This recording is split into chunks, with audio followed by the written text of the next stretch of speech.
L'autonomia al Veneto sarà data e stiamo lavorando al massimo della nostra forza e della nostra volontà per ottenere questo risultato il prima possibile. Il cronoprogramma che ci siamo dati nell'ultimo Consiglio dei Ministri prevede il mese di febbraio come il mese in cui il documento sarà pronto. Non ha esitazioni, non vuol sentir tirare in ballo questo o quel ministro grillino. Ad Alleghe, di nuovo in visita alla montagna ferita, il vice premier Luigi Di Maio è perentorio sulla questione dell'autonomia e chiude ogni discorso su eventuali ritrosie del Movimento 5 Stelle alla concessione alla Regione Veneto di nuove competenze e nuove risorse.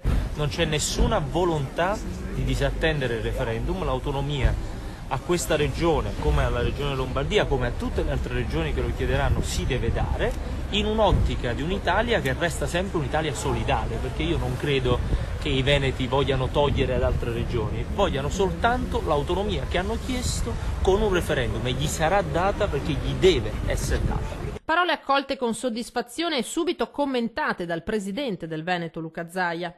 Per me è musica per le nostre orecchie, orecchie dei veneti, anche perché parla la voce ufficiale dei 5 Stelle, pone fine alle polemiche e soprattutto zittisce quei pochi che tifano perché il Veneto non abbia l'autonomia. Il dibattito ci sta, aggiunge Zaia, ma le dichiarazioni di Di Maio costituiscono una pietra tombale su tutti coloro, dice, che coltivano aspettative di bloccare questo processo. È un atto di coerenza e va riconosciuto. Di Maio è venuto un mese e mezzo fa o giù di lì qui da noi a dire che avrebbe portato avanti la partita dell'autonomia, quindi avrebbe confermato quello che c'è scritto nel contratto di governo, lo conferma oggi, quindi tutto quello che noi abbiamo come aspettative si dovrà realizzare.